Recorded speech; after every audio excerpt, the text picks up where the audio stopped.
Hey everyone, welcome to Creepy InQueeries, a podcast dedicated to all things creepy, spooky, and true crimey.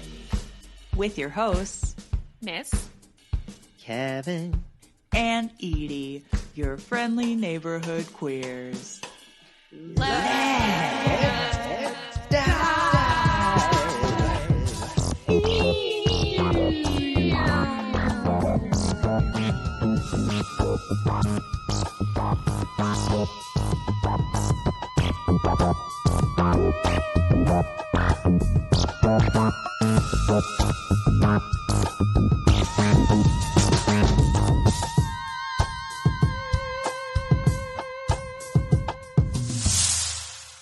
Ooh, if we were a diving team for the Olympics, like a synchronized diving team? yes, I want to be like those. Have you seen that viral video of two divers? I forget which country they're from, but like they're walking and they're strutting up to like the high dive board for them. So like it's all part of the choreography, and like they, to me, they the really strut reminded is me part of of it. Oh yes. Oh, even before they're in the water. Yes, Okay. and they kind of looked like flamingos. You know how they all walk together, but their heads are that's also fucking funny. It just, I want us to be like that because I mean, not? listen, I would love to. Truly. Work. I have no rhythm or sense of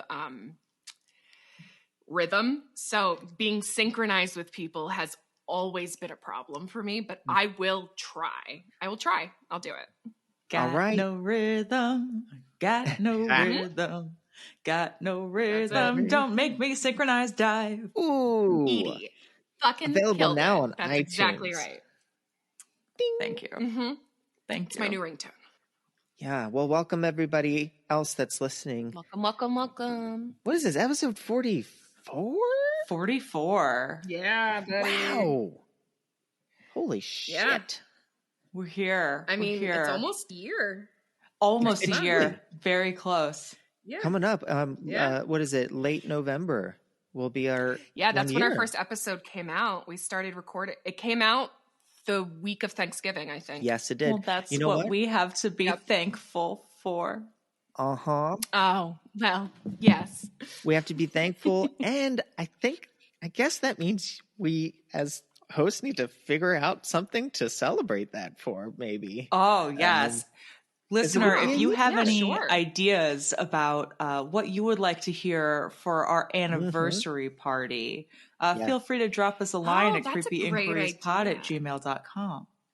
Thank you. I'm learning how to plug. Yeah, maybe we'll do something interesting for our anniversary. That sounds fun.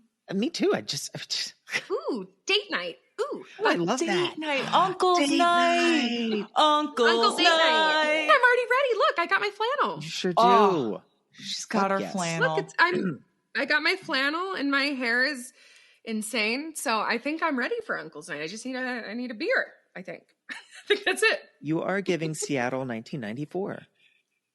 Oh, you're welcome. that's the best time to That be is- in Seattle. Yeah. I think it is. I think it is. Or wait, Well, no. I Second best time to be in Seattle. When did Frasier start?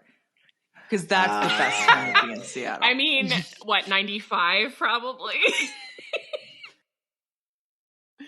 Hey Siri, when did Frasier start? 1993. So we're good. 1994 is the best time to be in Seattle. So we're grunge and Frasier. Yeah. Hit the Combined. sweet spot. I watched like so it. much fucking Sweet Frasier. I think my father thought he was Frasier. That tracks. I thought it was just always on.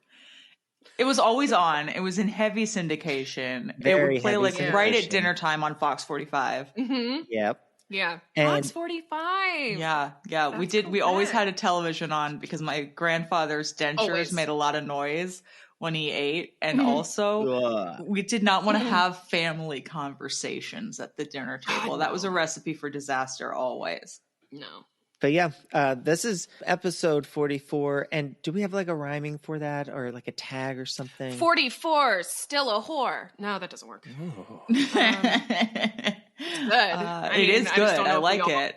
I mean, like... can't wait to turn 44 now. 44. All I can think of is being still a whore. That's all I've got. Okay. Yeah, all I can think of is whore. I think that just works. 44, not a bore. Okay. Ooh, yeah. Not a bore. That's the radio edit. I'm not a bore. I like that. If I tell myself that I'm not a bore over and over and over again, perhaps one day I will believe it. No. I am a bore. Absolutely, to my core, a bore. Oh, bore to the core. That was a very great rhyme. Slam poetry almost. Boom, put it on t-shirt. Well, that is how the best merch comes about for podcasts. Just on the fly, funny. Just gotta get an on the fly catchphrase. Hardcore bore. Right across the tip. Yeah. Fucking love it. Cool. Well, great. How's everyone feeling for today's Heroes episode?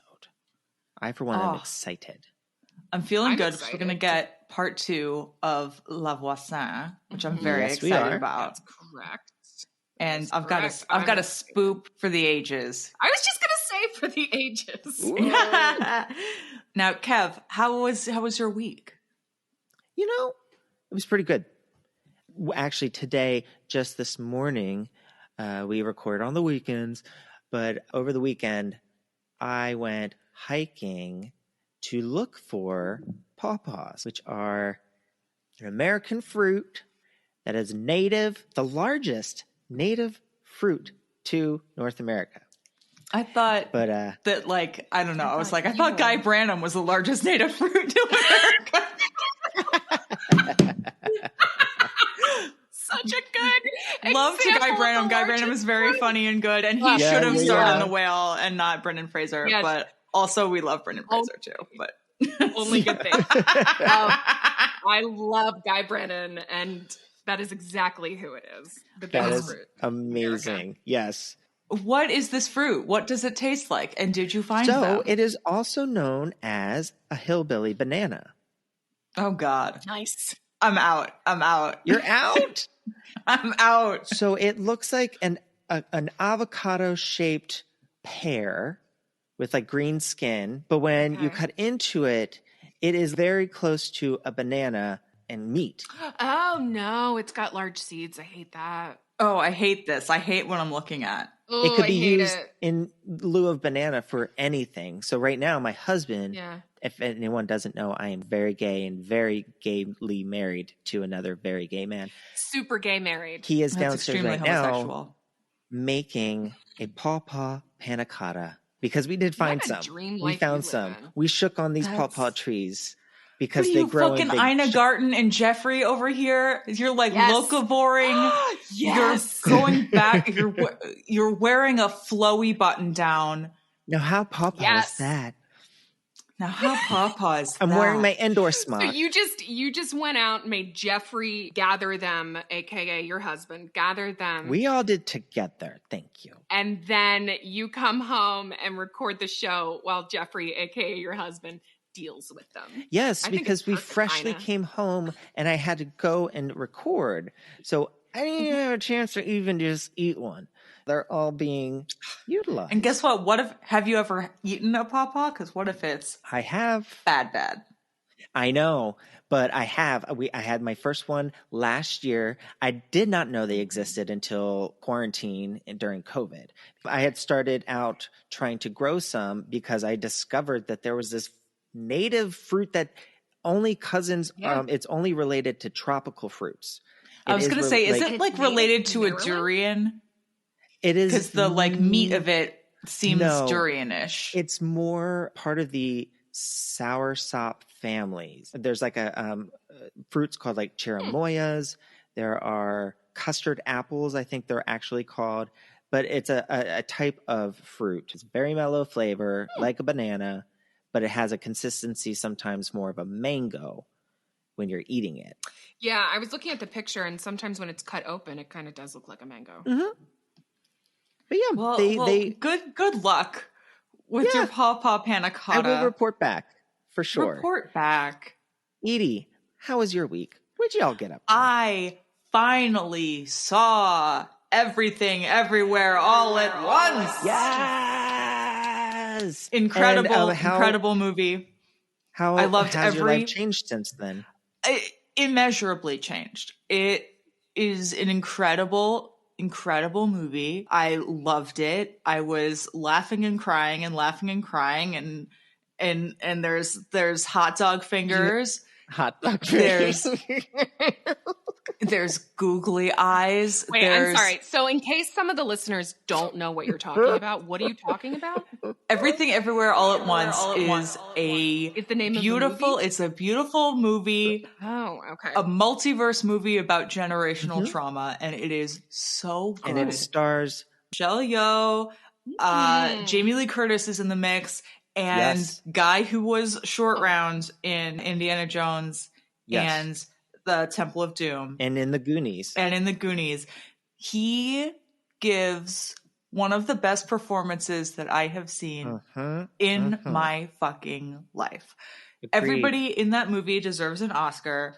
It is so good. I loved every minute of it. I do not understand how a person could watch that movie and not love it.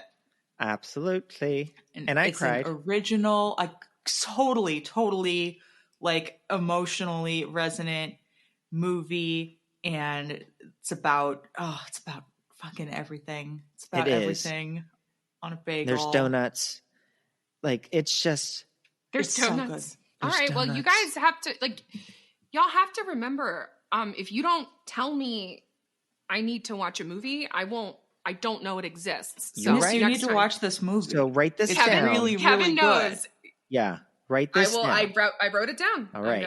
I'll get to it. It's really good. We watched it with a couple of friends of ours who live a couple doors down from us. Nice. They came over, we had dinner, we played a board game, and we watched Everything Everywhere All at Once. And it was incredible. It was a lovely night. It was really, really wonderful. And the dad character in that movie really reminded me of my partner and all of the wonderful things that he brings to the world. And it was just, I cried and cried about that, and like grabbed him by the ankle, like, I love you so much. It was great. It was great. I think it might be my favorite movie that I have seen in years. Yeah, truly. Nice. It's a piece of cinema. And I'm so glad that you saw it. And I'm so glad that it's now on Mrs. Radar. Yeah. For her to watch too. Yes. And Michelle Yeoh is as hot as she ever was, which is incredibly hot. Absolutely. Yeah. That gorgeous award show gown. She's incredible. So, Miss, what'd you do? What'd you do to yourself this week and to others? Oh, God. I'm accusing you. I don't know why I'm accusing you like this. I mean, I'm sure I've done something. Accuse away. I read 2 books this week. Ooh. Hashtag hardcore bore. I think I'm making it a hashtag. It's going to be a movement. That's your fetch. Because I never have anything to say. What books did you read? One is called, they're YA books, so they were nice and easy. One is called The Good Girl's Guide to Murder, which was actually pretty fun. Cool. Cute. And had some twists. And then the other one was In Deeper Waters, which was adorable and queer. Also cute. Like fantasy and stuff. Lovely. There were mermaids and kings and battles, and it was fun. Oh, that's fun. Yeah. Get into it. It's nice. Yeah, get into that gig. All right. So, who's ready for La Voisin? I am. I am. Okay, so let's get into it. Last week, we saw our wicked heroine. It was 1679, and French King Louis XIV just pissed off the wrong gal, his chief mistress, Madame Montespan. The king entered into a relationship with a new chief mistress. Okay. Angelique. How dare he? And it was the last straw, so she went to La Voisin and asked her to have the king and his new chick eliminated. And where we left off was her, quote unquote, reluctant agreeing to killing the king. Or she was into it. She was into it. She was into it. Very into it. And I'm into her for being into it. I get it. Big respect. I'm not going to kill killing the king. people. Yeah, you can kill a king. It's It's fine. You can kill a king. This was the Sun King? Yeah. He was ordained by God. Okay. So before we get into the scheming and dreaming of murdering the King of France, we need to go back a few years and get into a not-so-side story. In 1667, Jean-Baptiste Colbert was a minister to the king. He created the office of the General Police of Paris. Mm-hmm. It was presented to the king as, quote, a complete solution to crime from a situation inherited from the Middle Ages. He distilled the foundations of modern police force under the ancien regime, or the ancient regime. The purpose of the office of the Lieutenant General of Police was to create a autonomous force to take care of the nicer areas of the city and curb the growth of the Corps des Miracles, the area of miracles. Just miracles. Okay. Got it. Okay. Just a few things off the top. They believe that all crime was inherited from the Middle Ages. So I'm confused. Was there no crime before the Middle Ages, or did they invent it? Very confusing. And then the Court of Miracles is actually the cute French way to say slum districts of Paris where unemployed migrants from rural areas resided. They held, quote, the usual refuge of all those wretches who came to conceal in this corner of Paris, somber, dirty, muddy, and torturous, pretended infirmities and their criminal pollution, end quote. So now, Gabriel Nicolas de la Reynière was appointed the first Lieutenant General of the Paris Police, and he held that office from 1667 to January 1697, so right in the middle of our story, he's in charge. And I think we found our hero, because Gabe here is also considered by historians to be the founder of the modern police force. So, hero! Yay! And keep in mind that this particular police force was created specifically to get the trash people out and to protect the rich property. So it's always been the same. It's never been the story about of policing in general. It's never been about protecting people or keeping people safe. No. It's about protecting rich people's property, and that is the only reason. It's the only reason a police exist. Period. He's the equivalent of the chief of police, and that's how I'm going to refer to him in our story. And La Voisin, her downfall would begin with Marie-Madeleine Marguerite Dubray, the Marquise de Brunvilliers. I'm going to call her Marie-Madeleine Marguerite. Yeah, absolutely. In the early 1660s, Triple M became acquainted with a man by the last name de Sainte Croix through her husband and immediately started an affair, one of many. Being the aristocracy, news traveled fast and got to her fancy father, who was not pleased to hear of his daughter's affair. And he also learned that she was separating her finances from that of her husband in preparation of divorce, due in part to his voracious gambling problem, and at the time had fled Paris to avoid his creditors. Daddy was mad about that she was going to leave him. Even though he was mad, he also had substantial influence. So he instigated a lettre de cachet against Sainte Croix. A lettre de cachet were letters signed by the King of France, countersigned by a minister and closed with a royal seal, and contained orders from the king, often to enforce arbitrary actions and judgments that could not be appealed. So super fun and cool. Ugh. Yeah, so it's just like, if you're fancy enough to get the king's attention, you can get a special letter from the king to say, do or don't do this thing. Yep. End of story. That's it. So awesome. Very cool. Love it. So Daddy instituted a lettre de cachet against Sainte Croix, and Sainte Croix was arrested and spent a year in the Bastille. His cellmate was Exili, an Italian in the service of the Queen of Sweden, who was an expert in poisons. Exili was in the Bastille because King Louis XIV was suspicious of his presence in France because Sweden and France weren't friends. So he was just indefinitely in jail. And he was more than happy to... we don't like the implications of why you might be here, so just stay in jail forever. The country, we're not going to let you leave, but we're just going to jail you. You can't leave, and you can't be here. Exili, more than happy to share his knowledge of poisons with the disgruntled St. Croix. And on his release, St. Croix plotted with Marie not only to poison her father, but also her siblings. Great. You know what? Just get them all. They're all bad. The bad apple is poisoned to the barrel. It's more money motivated, you'll see. Oh, yeah. After St. Croix was released, he quickly got married, but he remained on very friendly terms with Marie Madeleine Marguerite and started an alchemy business as a front to cover poison making. It's actually very smart and well thought out. That's when Triple M started playing with her own poisons and plotting her revenge. Researchers believe that before Marie Madeleine Marguerite poisoned her true targets, she played with the formula a bit just to make sure it was right. At this time, it was very common for women of the aristocracy to visit hospitals and care for patients. Oof. Oh, no. So, Triple M.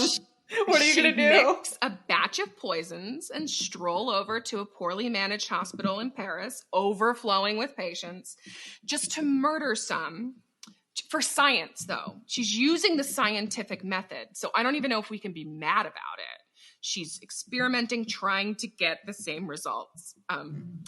She got good at it. I don't know that she stopped killing patients, though. The chief of police, Gabe, wrote in a report that the Marquise, Marie Madeleine Marguerite, was a delicate, highborn woman who amused herself in observing the effects of poisons on the sick. She loved testing her. Amused herself. If he and other sources are to be believed, she fucking loved it. She was she did it way more than she had to for the reason that she gave.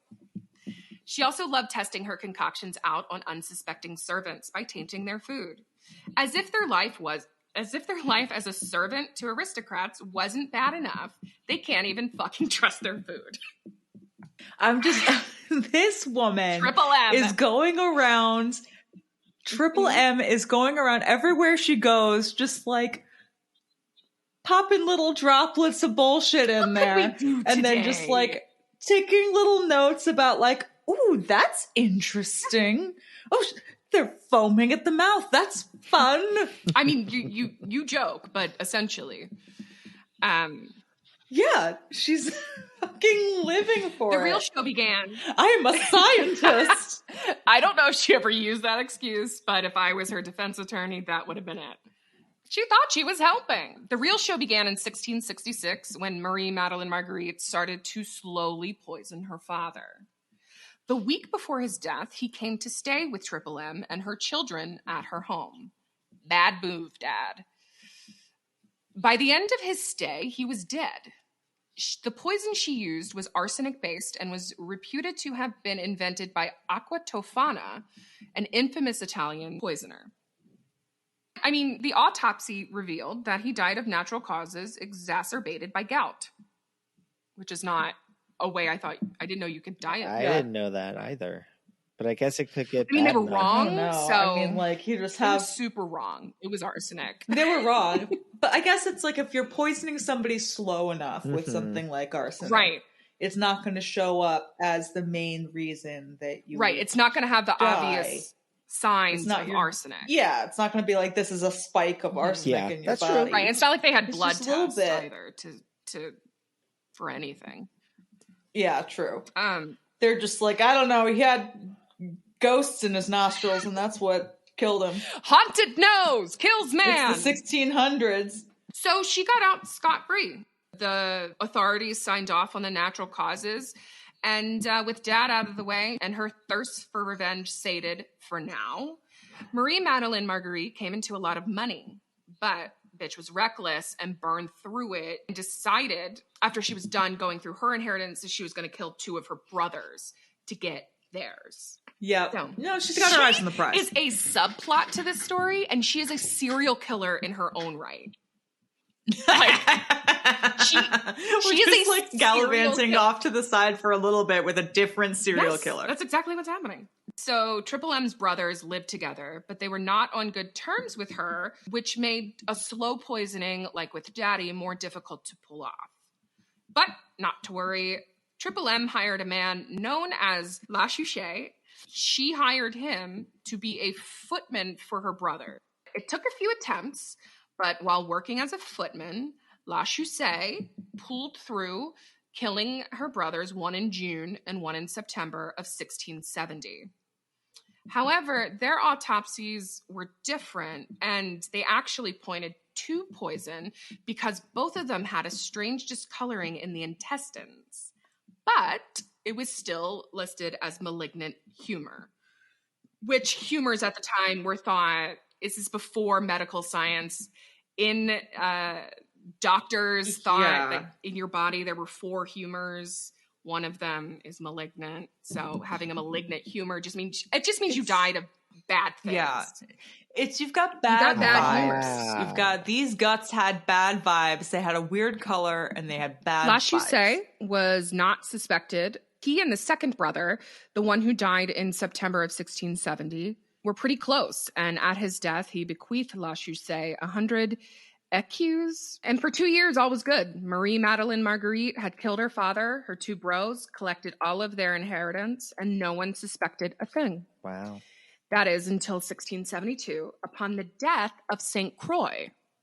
Now, there's no proof that Triple M killed St. Croix, and some actually suspect it was an accident due to his exposure of his own poisons or died of disease.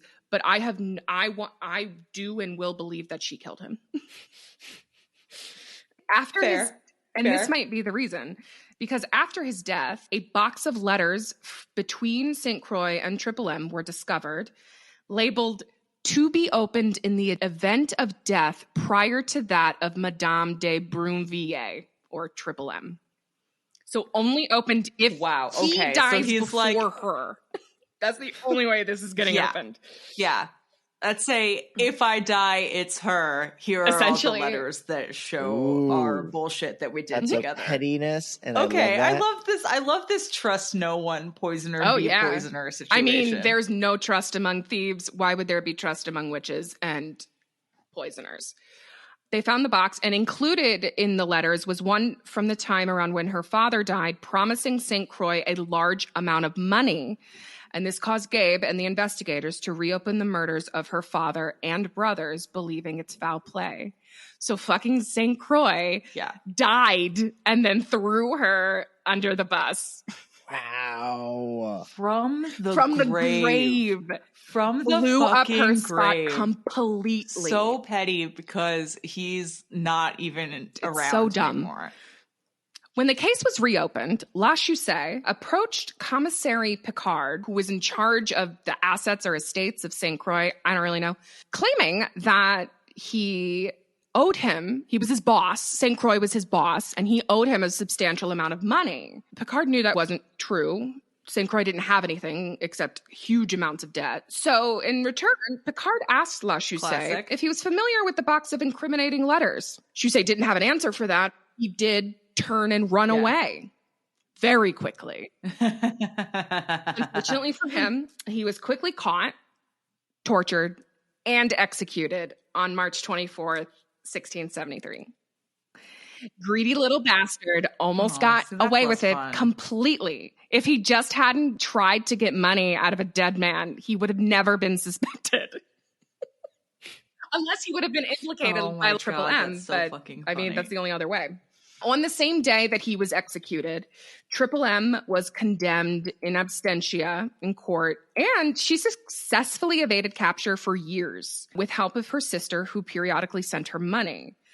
But when her sister died in 1674, she had to continue on without money for 2 more years, when she was eventually captured in Belgium. With her possessions was a letter entitled My Confessions, detailing all of her various crimes over the years, including poisoning her father, her 2 brothers to death, and then also poisoning her daughter, her sister, and her husband, though those 3 were not fatal. At trial, she denied. She can't help herself. No, this is what I mean. Like, she's not doing it for, like, revenge. She likes to kill people. She's like, just liking poisoning people. Like, honestly, too much, I should say. She's like the prototype of, like, the angel of death kind of person. Like, going into the hospital, killing people off. Yeah. Like, she's not quite that, but she's definitely connected to that. She's like shades of that. Yeah, for sure. For sure. At trial, again, she denied everything, blaming everything on St. Croix, which worked for a while because there was a serious lack of evidence in the case.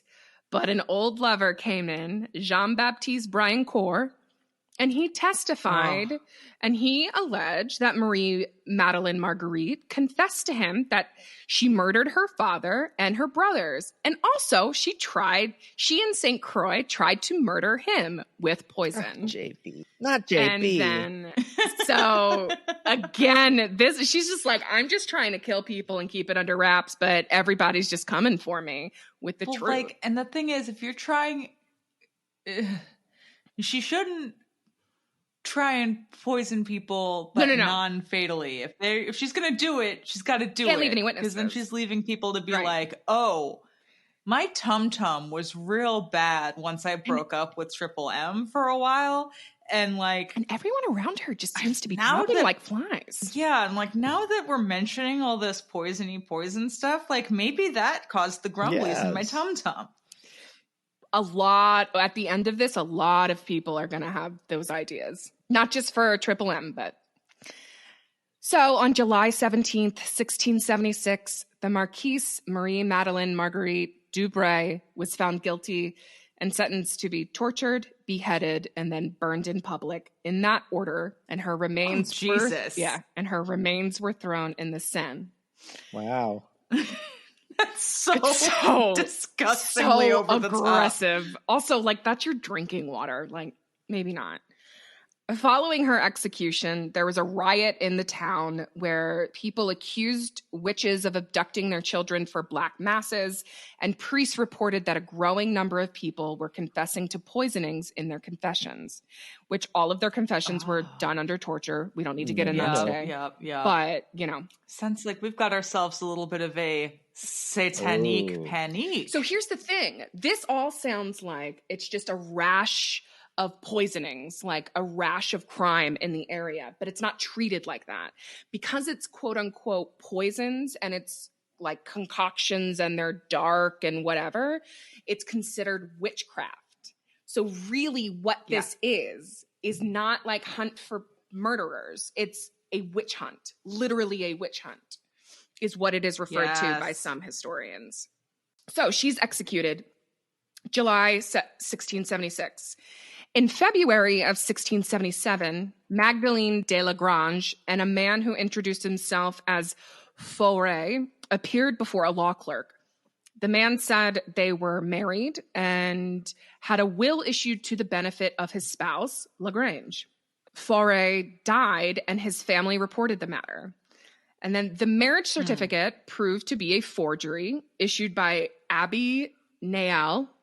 I couldn't find any information on him. Like literally nothing, who appeared with Faure at the clerk's office. This established, I'm going to start. Hold on. I confused myself. So Lagrange and this man, they're doing a scheme, right? They're like, we are so-and-so, and here's a will. And then a month later, one person dies and they go in. So in the they figure it out because I think it's pretty obvious.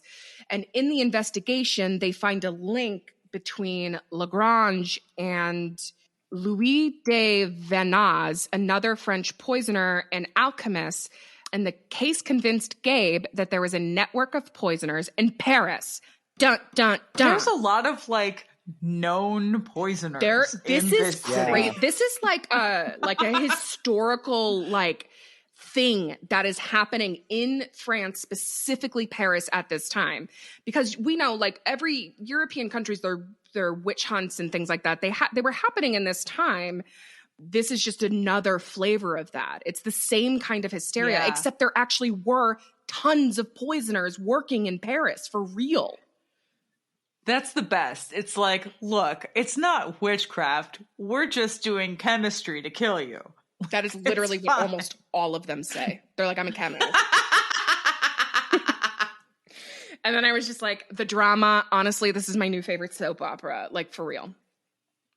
So after Lagrange is arrested, she used her connections and appealed to the Marquis de Louvois, who was the Secretary of State for War at the time, and explained that she had the deets on other crimes of, quote, high importance. So then the Marquis reports the hot goss to the king, who contacts Gabe to root out the poisoners. For some reason, the king was worried that he would be poisoned, and Gabe wanted to calm the king.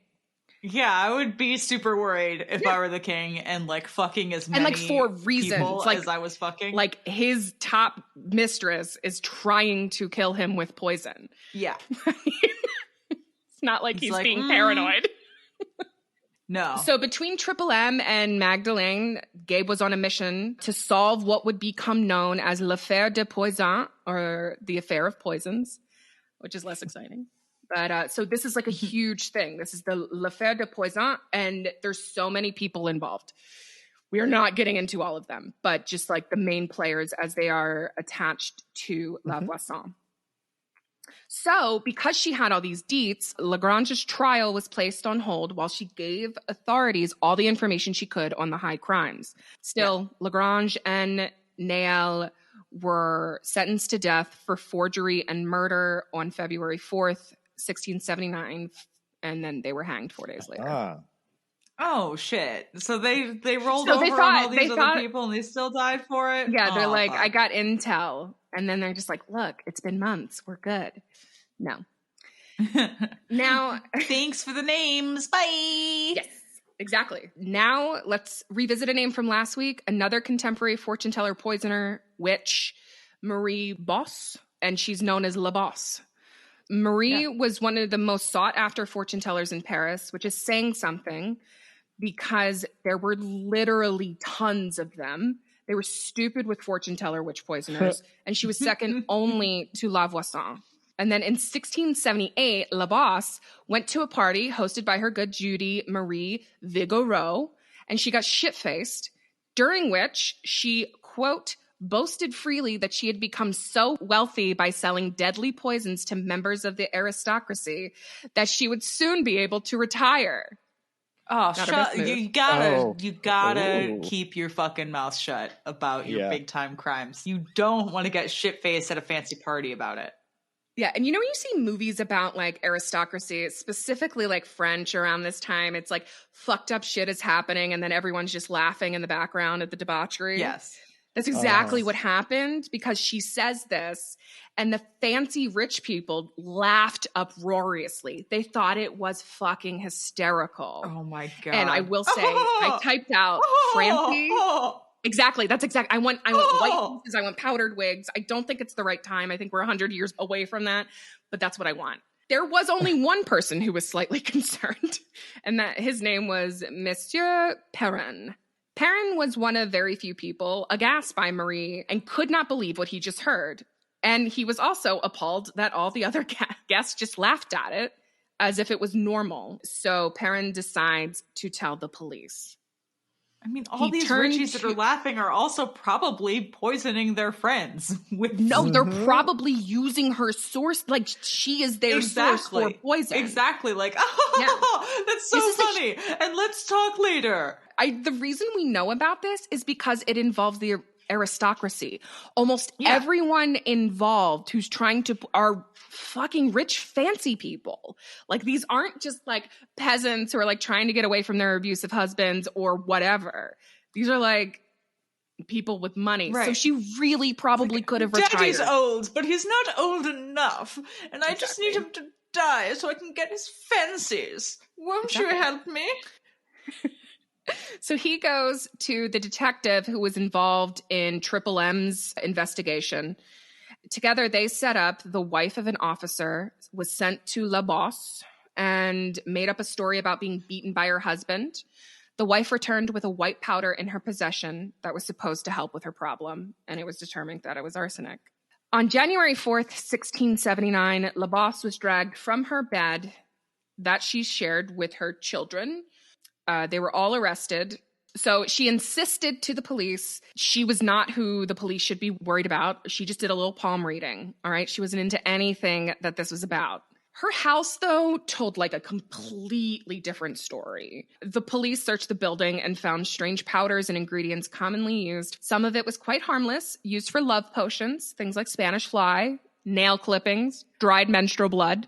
These were what was described as the harmless parts. Yeah. Wait, Spanish fly is what fucking Bill Cosby would put in people's drinks in the 60s. Yeah, ew, would he? That's yes. Yeah, he had a whole bit about Spanish fly. Yeah. Yes, you can find it. You can listen to it. Yeah. He was just telling about that man He was forever. Marie bossing all over that shit. We just didn't know until later. So they find all this shit, but police also found a fair amount of arsenic. The powders they found, remember it was 400 years ago, were given to a dog who did not die, but repeatedly vomited afterwards. And so the vomit was enough to convince the police that the powders were deadly. She was obviously who they thought she was.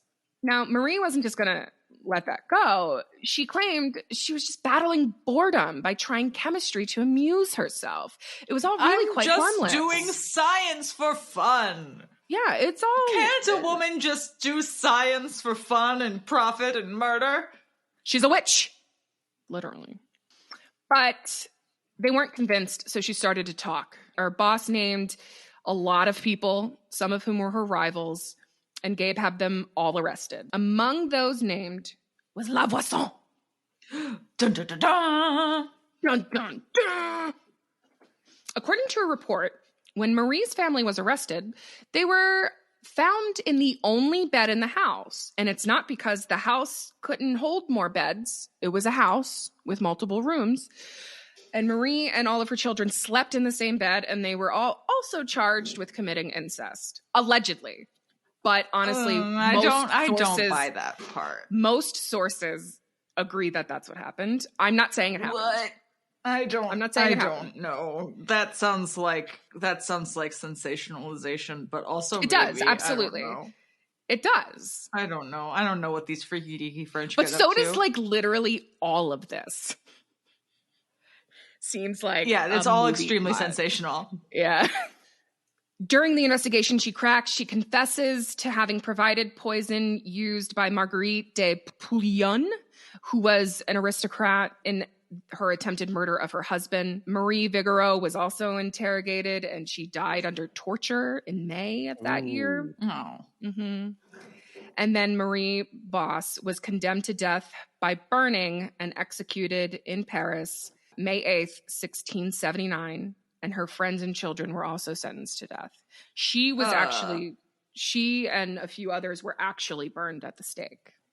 Oh, wow. That's not good. So now we're back where we started. We're back with the Sun King, and he's going to go down with some poison between La Voisin and his former best gal. To do that, La Voisin went to her friend Catherine Trianon. Together, they plotted a plan to kill the king and his new skank. With the help from friends Bertrand and Romani, the last of whom was La Voisin's daughter's fiance. In the end, they came up... Yeah, I mean, honestly. In the end, Catherine was... I guess she didn't realize that they were actually trying to plot to kill the king because she backs out. She tried to discourage the plan with a little ill-fated fortune-telling, but you can't bullshit a bullshitter, and La Voisin was not swayed. No.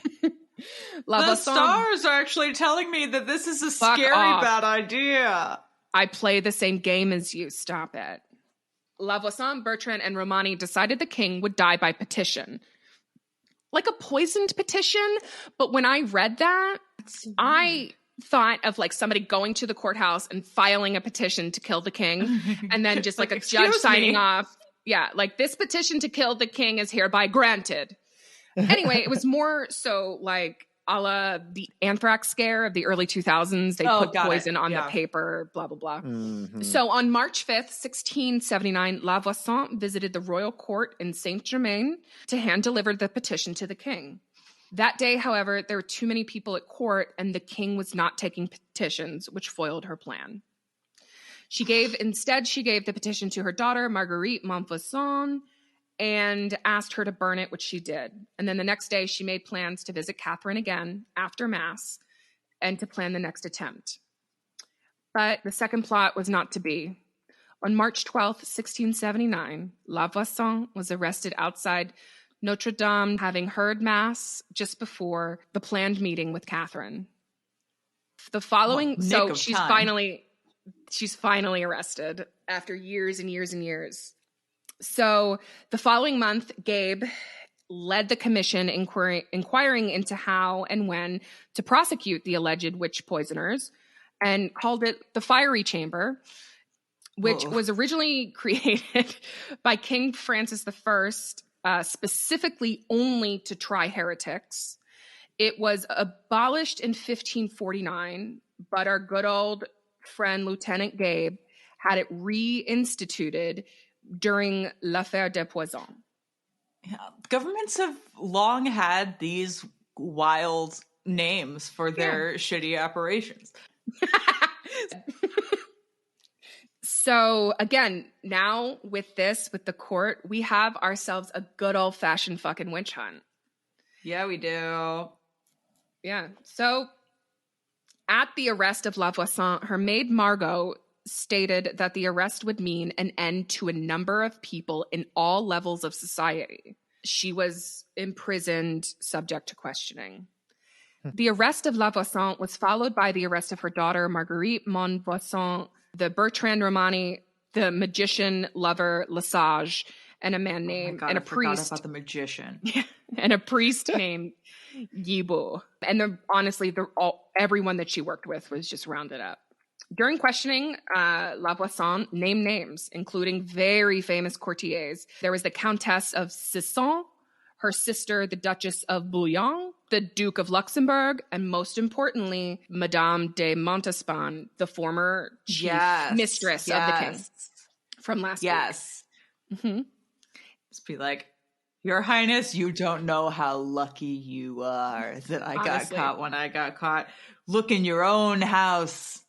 Honestly, though, interestingly, La Voisin was not tortured like most of the rest of the accused. There was official order for her torture, but the police were worried that should they go through with it, they would reveal names of even higher influential people if she was questioned under torture. So it's not that they didn't want to torture her, they just don't want to know. They're actively just putting on blinders and being like, we know too much. There's too many people involved. We can't know more. So I mean, at least she didn't get tortured. Fuck, that's so fucking classic. But they did know that La Voisin had a penchant for the sauce. Instead of limiting her intake of alcohol, they gave her unlimited access to all the alcohol she wanted. And then she was questioned under the influence. Wow. Honestly, though, for months and months and months, she didn't really admit anything. It took until October. And remember, she was arrested in March, I think. But it took until October 10th, 1679, she admitted to selling poison and magical services to multiple members of the royal court. But that's literally all she said. She wasn't naming names. She wasn't doing any of that. Initially, she claimed to have referred all of her clients wishing to buy poison to Marie, which honestly is very smart. Through her 11-month incarceration, she vehemently denied knowing Madame de Montespan, only saying, quote, Paris is full of this kind of thing, and there is an infinite number of people engaged in this evil trade, end quote. She refused to name any names of any participants in her black masses as well. And then on December 27th, 1679, Louis XIV issued an order that the whole network needed to be exterminated by all methods necessary, regardless of rank, age, or sex. Uh-oh. February 17th, 1680, La Voisin was put on trial, which sort of surprised me because there was already an execution order, but I guess they were just trying to save face. I don't know. They're like, we gotta cross the T's and dot the I's. We know how it's gonna end. It's but 1680. We'll just it's not the dark put ages. on a play like she's got a chance at trial. Mm-hmm. Who knows? Maybe we'll cancel the execution. We won't cancel it. 2 days later, La Voisin was convicted of witchcraft. Only witchcraft. which is so funny about this whole thing. And sentenced to death. She's talking about poisons and murder and espionage. But witchcraft is the higher charge. Witchcraft is the worst. That is fucking so stupid. It is the worst crime. Yeah. Man, the 1600s are dumb. So the only reason that this can be such a big deal is because of the religiosity of the area. If they portrayed their actual beliefs, the people it wouldn't have the power that it had. But that's just me. I'm just talking out of my ass. Madame de Sévigné observed La Voisin shortly before her execution and described her as being able to move freely, and she seemed healthy, which dispelled any rumors that she had been tortured. And then February 22nd, 1680, La Voisin was executed in public. Burned at the stake. And she didn't, yikes. She went like a normal person. She didn't have that like noble stoicness that sometimes people have. She was a human about it, and she kicked and screamed and did everything she could. Yeah. But I mean, as you should, you're about to be murdered by fire in public. I think you should be reacting. Yeah. In total, l'affaire de Voisin and the fiery court implicated 442 suspects. 367 orders of arrest were issued, of which 218 were carried out. Of the condemned, 36 were executed, 5 were sentenced to the galleys, and 23 were exiled. And the only people who were exiled were nobility, and they were exiled to rural prisons, which were just like not nice palaces. Oh, okay. Just get out of here. Go to your country home and never come back. Right. Some people actually did go to prison, even in the aristocracy, but, you know, rich people. Yeah, probably the ones like expendables, you know? Yeah, like the lesser nobles. Off of people for other reasons, yeah. Yeah. Those numbers do include those who died in custody by torture or suicide. And many of the accused, most of them, were never brought to trial, but placed outside the justice system via letter de cachet, like we talked about before, and imprisoned for life because of the letter of cachet. Great. Letter de cachet. The fiery court was abolished in 1682 because the king could not risk the publicity of the scandal. Police Chief Renier said the enormity of their crimes proved to be their safeguard. And it wasn't until after her death in July of 1680 that La Voisin's connection to Madame de Montespan was officially confirmed to authorities by her daughter, Marguerite Montvoisin, and her claims were later verified. And it is believed that La Voisin helped poison over 1,000 people. Whoa. Yeah. So Catherine Montvoisin was a murderer, a midwife, fortune teller to the French aristocracy, peasant, entrepreneur, high priestess, midwife, prisoner, and witch. And for a time, she was more powerful than the Sun King himself. And that is La Voisin. That rules. That's an amazing story. Thank you. That's so fucking wild. I loved this story. I want to talk about this story to everyone. What draws you most to it? Well, at first I think, number one, witches, love it. But really, I loved the idea that this started because she was a woman in the 1660s with a deadbeat husband and a family to support, and she fucking did it. And I love that. She used her skills. She did it for like 20 years. Yeah, she used her skills and at first was legitimately helping people. She was a midwife and an abortionist in a time where those things were in very high need. Yeah. I just think it's such a human story. And another part of it is just like, this is crazy. They almost killed the King of France. like inches away from doing it. She was feet away from doing it. Had she given him that petition, he would have died. He just wasn't at the throne that day taking petitions. No, he was. It was just too busy. She missed the cutoff. She should have showed up early. So, I'm done talking. I've done La Voisin for 2 weeks. I love her. I could do her for 2 more easily. Edie, what do you have for us? Yes.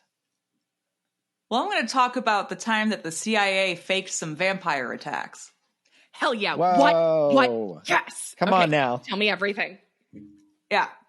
So this story is going to involve some history and some spoopiness. Yeah. And it's, as I said in the beginning, it hits at the intersection of a lot of the things that I like. I like the paranormal, and I like to hate the machinations of the U.S. government in other countries. The United States has long been sticking its hot dog fingers into the business of other countries.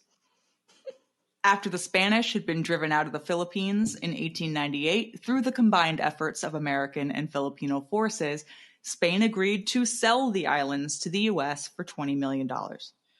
Okay. But here's the thing. The Filipinos had already proclaimed their own independent republic and were not super into their country being treated like a plot of land with nobody on it. Weird. The U.S. had paid up, though, so the Filipinos were going to have to fall in line. Accordingly, the U.S. sent over a force numbering at least 50,000 to show the Filipinos who was going to run the show. Mm-hmm. So America thus secured the Philippines as essentially its own colony. Mm-hmm. Almost 50 years later, U.S. forces landed again in the Philippines during World War II. There, they found a local nationalist movement fighting a common enemy, Imperial Japan. This Filipino resistance army was called the Hukbalahap, the People's Army Against Japan. The Huk guerrilla forces were organized in 1942 in response to Japanese occupation, and they were involved with the country's Communist Party. Dun, dun, dun! No! The Huk political program fell into kind of two main categories, land reform and industrialization. The U.S. had, over its 50 years of Filipino occupation, thwarted efforts towards both so that American industries could run amok on the islands, making a bunch of money while the local population continued to struggle. So on the one hand, when you're looking at the Hooks in the 1940s, the enemy of America's enemy is America's friend. But on the other hand, the Hooks were trying to ultimately gain independence from the occupation and influence of other countries, and the U.S. cannot have that. So while fighting the Japanese during 1945, the American military both fought alongside and moved to quash the Huk army. American forces disarmed many units, removed the local governments, which the Hooks had established, and arrested and imprisoned many of their high-ranking members, as well as leaders of the Philippine Communist Party. Among other things that they did, I know, God bless America, right? They spread rumors about the Hooks to erode their support among the populace, and the U.S. military allowed Japanese imperial forces to go after the Hooks and didn't come to their aid. Meanwhile, the Hooks were helping out U.S. forces when they were being attacked by the Japanese. We've always been the same. We've always been the same. During this time, the U.S. worked with Filipinos who were collaborating with the Japanese. Landlords, large estate owners, law enforcement officials, other political officials. All the best And in the people. post-war period, all the best people. In the post-war period, the U.S. restored to power and position many of those collaborators. And of course, after World War II, America quickly found a new and enduring enemy. Communists! Bum, bum, bum. By the end of 1945, just like 4 months after the close of World War II, the U.S. started training and equipping a force of 50,000 Filipino soldiers for the Cold War.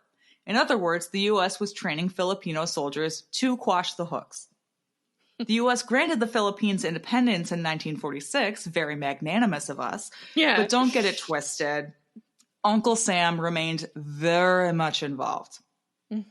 For example, a 1947 agreement provided sites for 23 different U.S. military bases in the country, and that agreement was set to last for 99 years. So, like, it's very much like, yeah, absolutely. Philippines, you're totally independent. By the way, we are going to have 23 military bases of our own in your country. And we're the only ones who can do any kind of like collaborative military stuff with you. If you want to do any kind of collaborative military stuff with anybody else, we, the United States, have to clear it. So it's all very cool, and they're very independent now, the Philippines. Yeah, super independent. Yeah. Meanwhile, the Hooks still had the same goals: land reform, industrialization. After gaining seats in the Philippine Congress in 1946, but being told by the powers that be that they couldn't take those seats because of vague and unfounded accusations of using coercion to influence voters, the Hooks took up arms again as a guerrilla resistance fighting force. Civil war was brewing in the Philippines, and by 1950, it was in full swing. To influence the outcome of this conflict, the Joint U.S. Military Advisory Group, or JUSMAG, reorganized the Philippine Intelligence and Defense Department and put its chosen man, a guy named Ramon Magsaysay, at the head of it. JUSMAG turned the Philippine Army into various battalion combat teams trained for counterinsurgency warfare. And in 1950, our anti-hero, our antagonist, arrives in the Philippines, Lieutenant Colonel Edward G. Lansdale. Okay. Lansdale started his career in the advertising field, then served in the Air Force, and eventually joined the worst organization in the world, the CIA. As a former ad man, Lansdale was familiar with using market research, motivation techniques, media, and deception to meet goals. In CIA parlance, these techniques are known as psychological warfare. Fun. Sounds very fun. Sounds calming and disarming, and sounds good and right. Yeah, it's sounds good like and right. De-escalate. Sounds very de-escalative. De-escalate. Yes. You're gonna love Lansdale's plans. You're gonna love it. It sounds like it. Lansdale became Defense Minister Ramon Magsaysay's most trusted advisor.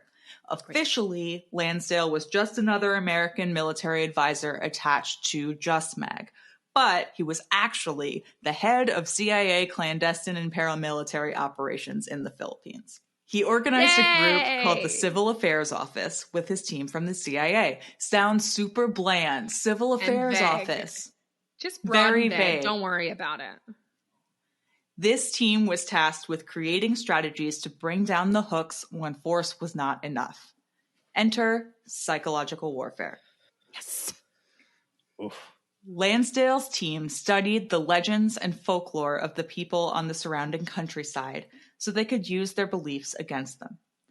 Philippine society around this time was really rural, and belief in folklore was strong. His first move was simple.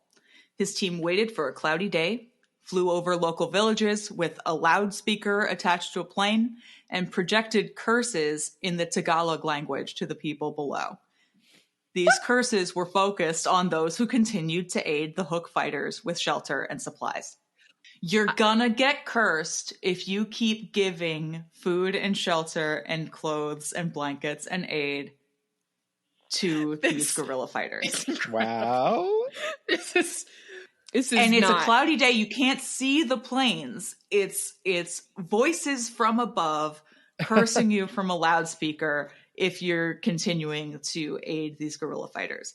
And people were scared. Nobody wanted to be cursed. So the people in these towns that Lansdale targeted, a lot of them stopped providing shelter and supplies to the fighters and sometimes revealed the locations of Hook hiding places to U.S.-backed authorities. Smart move. Lansdale's team also ran an operation identifying people who were providing any amount of support to the fighters. After they identified these alleged sympathizers, they worked through the night to paint mysterious-looking eyes on walls directly across from the targets' homes. So when they opened their doors in the morning, they saw an eye right in front of their faces watching them. I mean, that's scary. I'd be alarmed. It's scary. Yeah, I'd be alarmed. And according to Lansdale, he called these eyes of God, and they were meant to let targets know that some group knows about their actions and disapproves. The threat was implicit, but it was strong.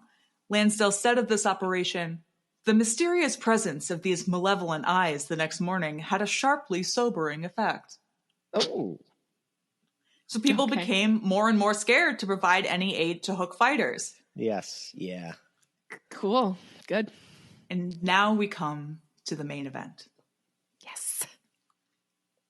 In studying the folklore of the region, Lansdale's team learned about a creature the locals believed to roam the hills, known as the Aswang. Yes. Aswang.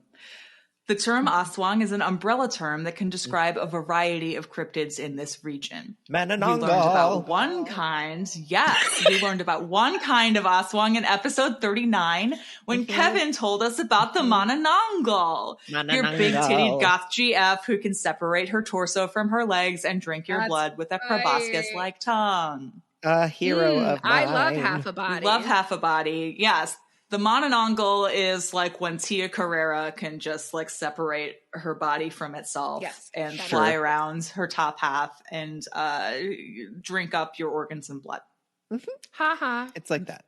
The kind of Aswang that Lansdale's team learned about can be compared to a Western style vampire. And I'm not sure to what degree that was, you know, this kind of Aswang is kind of similar to a Western style vampire, or Lansdale's team learned what they could and were like, oh, it's like a Dracula. And like, gotcha. You know, I don't know. We're white people. It's a vampire. It's like a Dracula, you know? Give them a cape. They'll be terrified. Now, here's a little bit about how the Hooks operated. They'd often have a hideout in the woods surrounding a town and then attack government forces in that town with as much secrecy as possible before going back to the woods to regroup. It's pretty classic guerrilla fighting stuff. And the US-backed forces really wanted to drive the Hooks out wherever they could. And Lansdale saw an opportunity here. So he sent a team to one town where the Hooks were operating. The mission, fake a vampire. Yes. Easy. Oh my God, this is perfect. It's Halloween.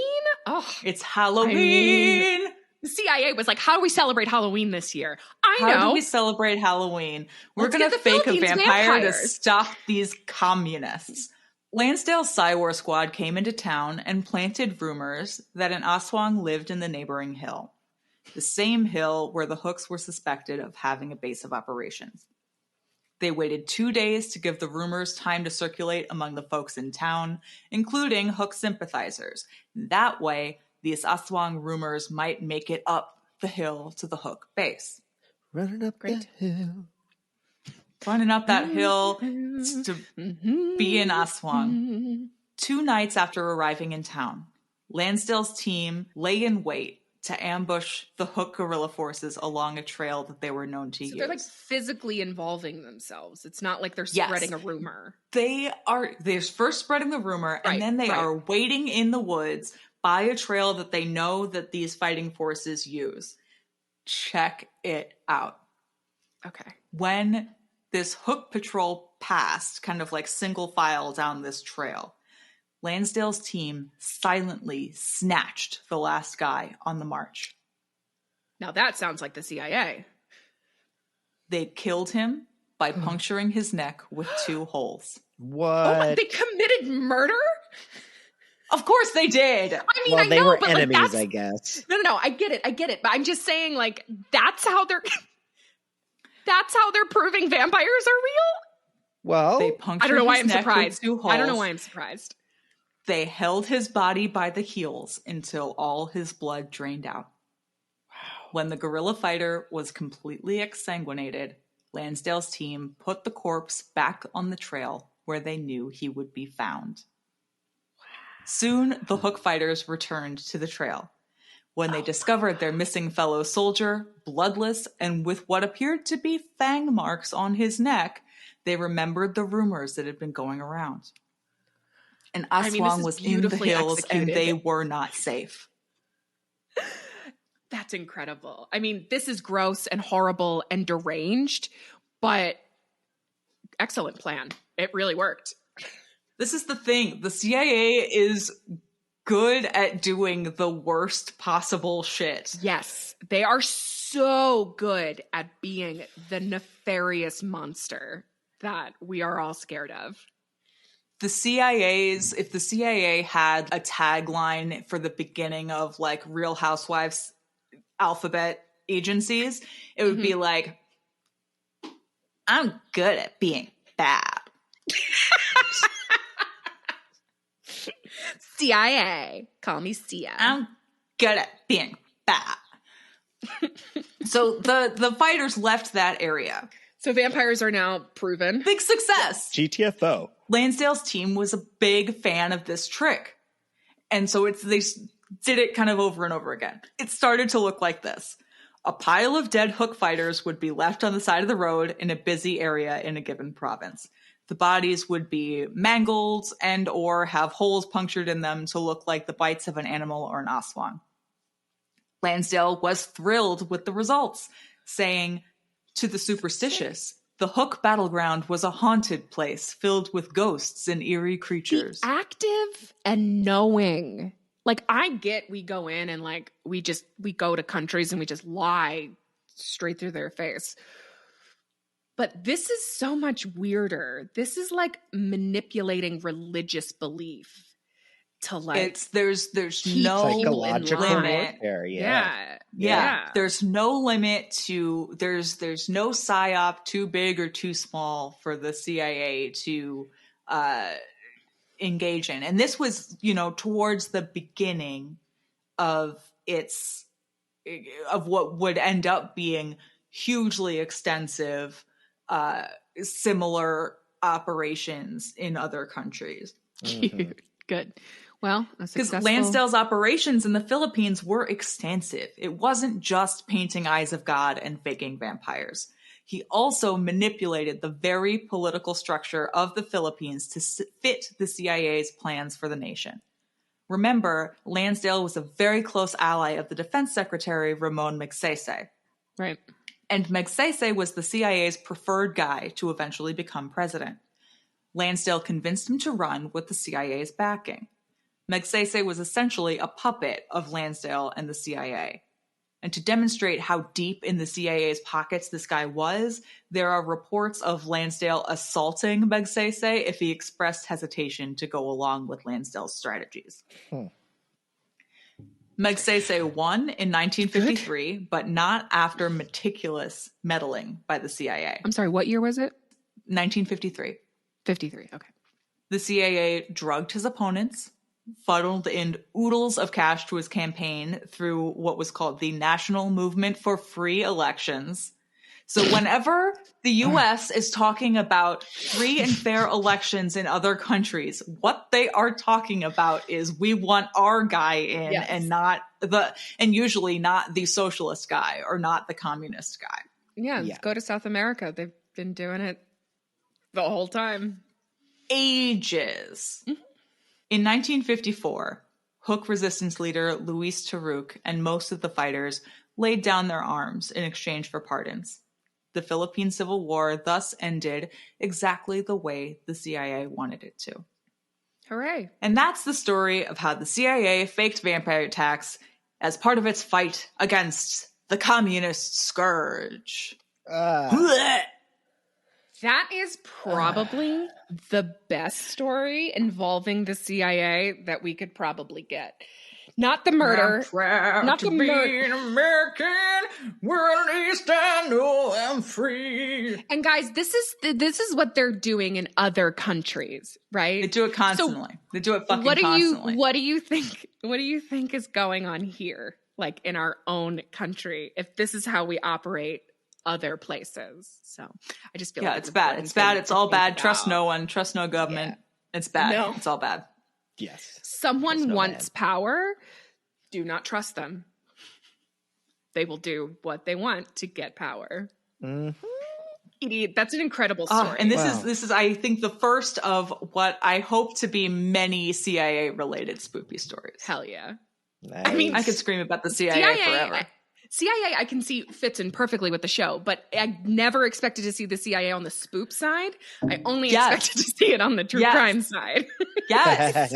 That's like the thing about this story is that like it really is it's all together, all connected. It's like the perfect amalgamation of like the shit Evilness. that is, yeah, it's conspiracy, not conspiracy theory, actual like conspiracy. Proven conspiracy. And, you know, like there's a healthy dose of like racist Orientalism in here of like, we'll convince these, you know, rural folks. We know better. We know better. They can't be trusted. They still believe in this stuff.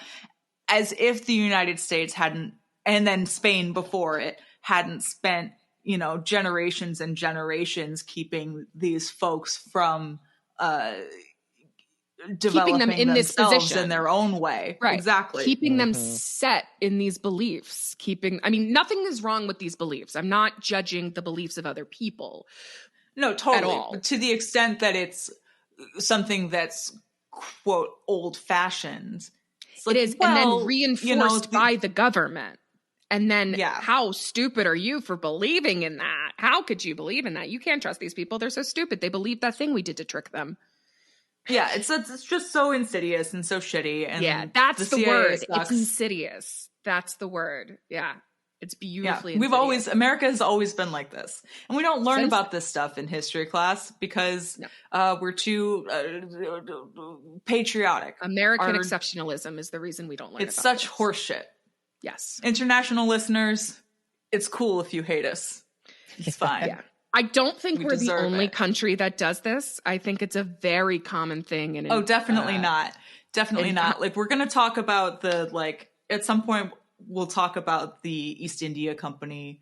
We'll talk about the British Empire's bullshit. We'll talk about the Spanish Empire's bullshit. Yeah. So, Edie, history is cool. History is cool and full of true crime and full of spoopiness. And I think that's really where I shine. I love old true crime. I don't know why. Yes. I think it's because I love history. It's an amazing example of that. Like, I think it's incredible to see how different and how very similar we are now as in 400 years ago. There's almost no difference. So I love that. We've always been the same, and it's been bad. Yeah, I mean, honestly, to me, that's like almost comforting because we live here today and all of these horrible things are happening. And we're like, it's so bad. It's the worst it's ever been. How can we continue like this? And then we're like, well, I guess it's not the worst it's ever been, but that's about it. But I mean, people are people. Of the best it's ever been. Honestly, this is like the best the worst has ever been. Yeah. That is so sad, Kev, but so true. How could you say something so... How could you say something so controversial yet so brave? So brave. Thank you for finishing that quote, because I certainly could not remember those. I knew where you were going. I knew where you were going with it. Well, yeah. I think this is a great, great episode. I loved every second of it. Toot my own horn. Yes, beep beeps all around. Yes, episode 44 is where we show that we're intellectuals. We're talking about history. Hardcore bore. We're hardcore bores. Hashtag hardcore bore. That's who I am. It's what I'm about.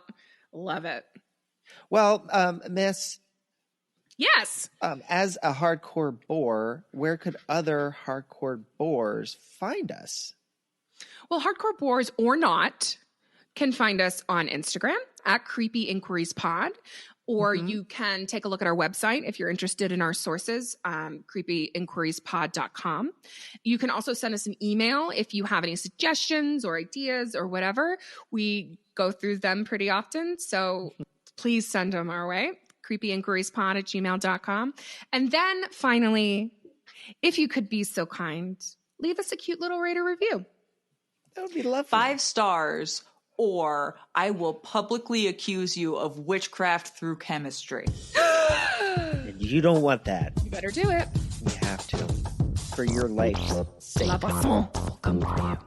Ooh. Yeah. Well, listener, thank you so much for joining us for episode 44, and we hope to see you again in episode 45. But until next time, good